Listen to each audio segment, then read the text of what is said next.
Baghdad শহরের কিছুটা দূরে একটি ছোট বসতি ছিল, যেখানে একজন বৃদ্ধ তার জীবনের শেষ দিনগুলো কাটাচ্ছিলেন। তিনি ছিলেন একজন শান্ত, নম্র কিন্তু জ্ঞানী মানুষ। তার 5 ছেলে ছিল। এদের মধ্যে সবার বড় ছিল শাকির, যে একজন জমিদার ছিল। শাকির সারাদিন খেতে কাজ করত, জমি সাজাত এবং ফসলের যত্ন নিত। কিন্তু বাবার সেবা করার সময় সে মাঝে মাঝে বিরক্ত হয়ে পড়ত এবং মনে মনে ভাবত, এই দায়িত্ব কবে শেষ হবে। সন্ধ্যায় যখন শাকির ক্লান্ত হয়ে ক্ষেত থেকে ফিরত, তখন তার বৃদ্ধ বাবা হাসিম নীরবে ছেলের ক্লান্তি অনুভব করতেন। হাসিমের মনে ছেলের প্রতি অফুরন্ত ভালোবাসা ছিল, কিন্তু তিনি কিছু না বলে শুধু তার দৃষ্টি নামিয়ে নিতেন। কিছু সময় পর হাসিম তার ছেলে শাকিরের আচরণে পরিবর্তন অনুভব করতে লাগলেন। তিনি বুঝতে পারলেন যে শাকির তার ক্লান্তি আর দায়িত্বের চাপে ডুবে গেছে এবং হয়তো তার মনে হচ্ছে যে বৃদ্ধ বাবা এখন তার জন্য একটি বোঝা হয়ে গেছে। শাকিরের রুক্ষ আচরণ তার বাবাকে চিন্তিত করে তুলল। তিনি তার জীবনের শেষ দিনগুলো শান্তিতে কাটাতে চেয়েছিলেন, কিন্তু শাকিরের উদাসীনতা তাকে দুঃখিত করে তুলল। কিছু সময় পর হাসিম শাকিরকে কাছে ডাকলেন এবং বললেন, বাবা, আমি জানি তোমার ওপর বোঝা বেড়েছে। চিন্তা করো না, আমি বেশি দিন তোমার সাথে থাকব না। 2-3 দিন পর আমি অন্য ছেলের কাছে চলে যাব। তুমি তোমার কাজ আর জীবনের দিকে মন দাও, আমার জন্য চিন্তা করো না। শাকির এই কথা শুনে কিছুক্ষণ চুপ করে রইল। তার মনে অনুশোচনার একটি হালকা ঢেউ উঠল, কিন্তু তার মুখে কোনো কঠিন বা বাধা দেওয়ার মতো কথা এলো না। কয়েকদিন পর বৃদ্ধ হাসিম শাকিরের বাড়ি থেকে বেরিয়ে অন্য ছেলে জাহাঙ্গীরের কাছে চলে গেলেন, যে একজন সফল ব্যবসায়ী ছিল এবং তার কোনো অর্থ সম্পদের অভাব ছিল না। বৃদ্ধ বাবা জাহাঙ্গীরের বাড়িতে থাকতে লাগলেন, কিন্তু জাহাঙ্গীরের আচরণও দুঃখজনক ছিল। জাহাঙ্গীরের কাছে ব্যবসার ব্যস্ততা বেশি গুরুত্বপূর্ণ ছিল, আর তার স্ত্রী সব সময় শ্বশুরকে অবহেলা করত এবং তার সাথে কথা বলারও প্রয়োজন মনে করত না। হাসিম সারা দিন চুপচাপ একটি কোণায় বসে থাকতেন, মনে ছেলেদের পরিবর্তিত ভালোবাসার কষ্ট নিয়ে, কিন্তু নিজের কষ্ট কখনো মুখে আনতেন না। বৃদ্ধ হাসিমের সময় কাটছিল দুঃখের সাথে। একদিন জাহাঙ্গীর তার স্ত্রীর কথায় প্রভাবিত হয়ে বাবাকে বললেন, বাবা, আপনাকে আমার সাথে ব্যবসায় সাহায্য করা উচিত, যাতে আপনার উপস্থিতির কিছু উপকার আমারও হয়। এই কথা শুনে বৃদ্ধ হাসিম চুপ করে রইলেন। তার কুঁজো কোমর, দুর্বল হাত এবং ক্লান্ত শরীর এই সাক্ষ্য দিচ্ছিল যে তিনি আর কোনো পরিশ্রমের উপযুক্ত নন। কিন্তু তিনি তার ছেলের কথায় কষ্ট পেলেন না, কারণ তিনি জানতেন যে জাহাঙ্গীর তাকে শুধু দায়িত্বের মাপকাঠিতে দেখছে, ভালোবাসার মাপকাঠিতে নয়। সারা রাত বৃদ্ধ বাবার কাশি এবং যন্ত্রণার আর্তনাদে বিরক্ত হয়ে জাহাঙ্গীরের স্ত্রী বললেন, এই বৃদ্ধ মানুষটি আমাদের আরও বিরক্ত করছে। তার তো আরও সন্তান আছে, সেখানে গিয়েও তো জীবন কাটাতে পারে। জাহাঙ্গীরও একজন সংকীর্ণ মনের মানুষ ছিল। সে তার বৃদ্ধ বাবাকে বলল, বাবা, আপনি যদি বিরক্ত হন তাহলে কোনো সমস্যা নেই, আপনি চাইলে অন্য ছেলের কাছে চলে যেতে পারেন, সেখানে আপনি শান্তিতে থাকবেন। আপনার চিকিৎসার জন্য আমি টাকাও দেব, চিন্তা করবেন না। এই কথাগুলো হাসিমের আত্মসম্মানে আরেকটি আঘাত হানল। জাহাঙ্গীর ভালোবাসা এবং মনোযোগের পরিবর্তে শুধু একটি উপযুক্ত সমাধানের কথা বলল, যেন বৃদ্ধ বাবার উপস্থিতির কোনো অনুভূতি ছিল না, শুধু একটি দায়িত্বের বোঝা ছিল যা বহন করতে হয়েছে। বৃদ্ধ হাসিম জাহাঙ্গীরের বাড়ি থেকে বেরিয়ে তৃতীয় ছেলে ওসমানের কাছে চড়ে গেলেন। ওসমান একজন পরিশ্রমী কৃষক ছিল এবং নিজের জমিতে কাজ করত। সে তার বাবাকে সম্মান করত, কিন্তু তার কাছেও বেশি সময় ছিল না। সে সারাদিন খেতে ব্যস্ত থাকত এবং সন্ধ্যায় বাড়ি ফিরে স্ত্রী সন্তানদের সাথে সময় কাটাত। বৃদ্ধ বাবার অসুস্থতা এবং হৃদয়ের গভীর দুঃখের দিকে তার কখনো খেয়াল ছিল না। ওসমান যখন সকালে কাজে যেত, তখন তার স্ত্রী সবসময় তার বাচ্চাদের শ্বশুরমশাইয়ের কাছে বসিয়ে তাদের সাথে খেলতে বলত।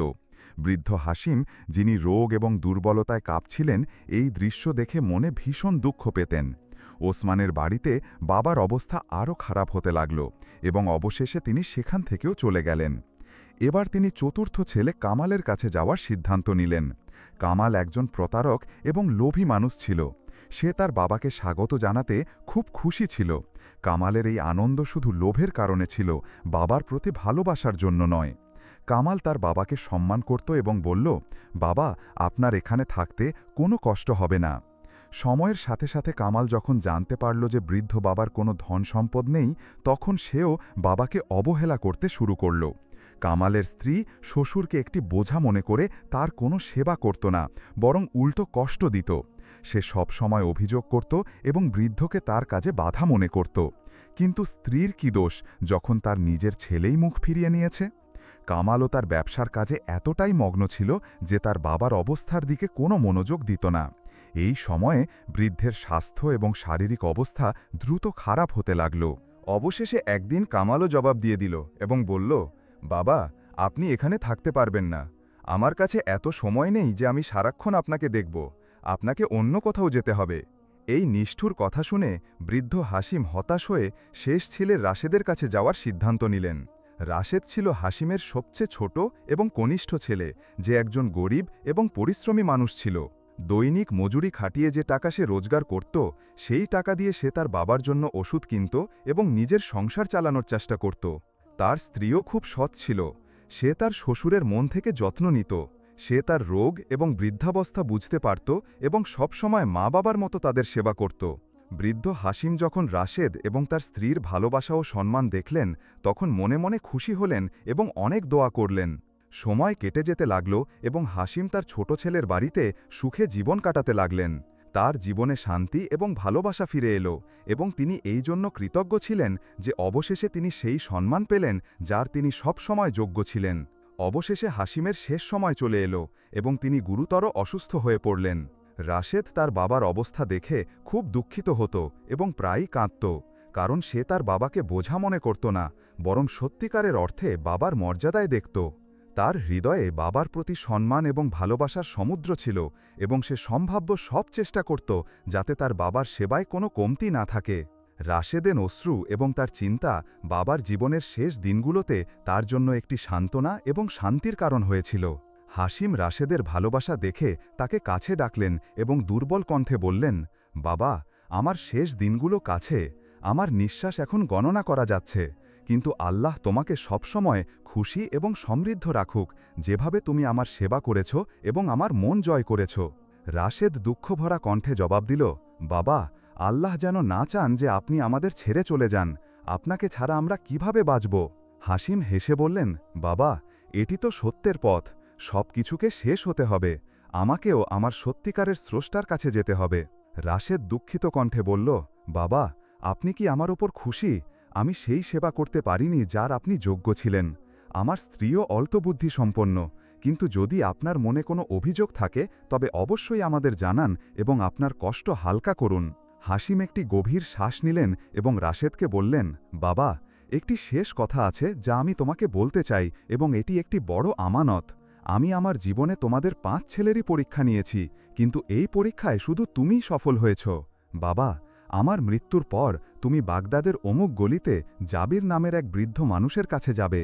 তাকে আমার নাম নিয়ে বলবে যে হাসিম মারা গেছে এবং যে আমানত আমি তার কাছে রেখেছিলাম তা যেন সে তোমাকে দিয়ে দেয়।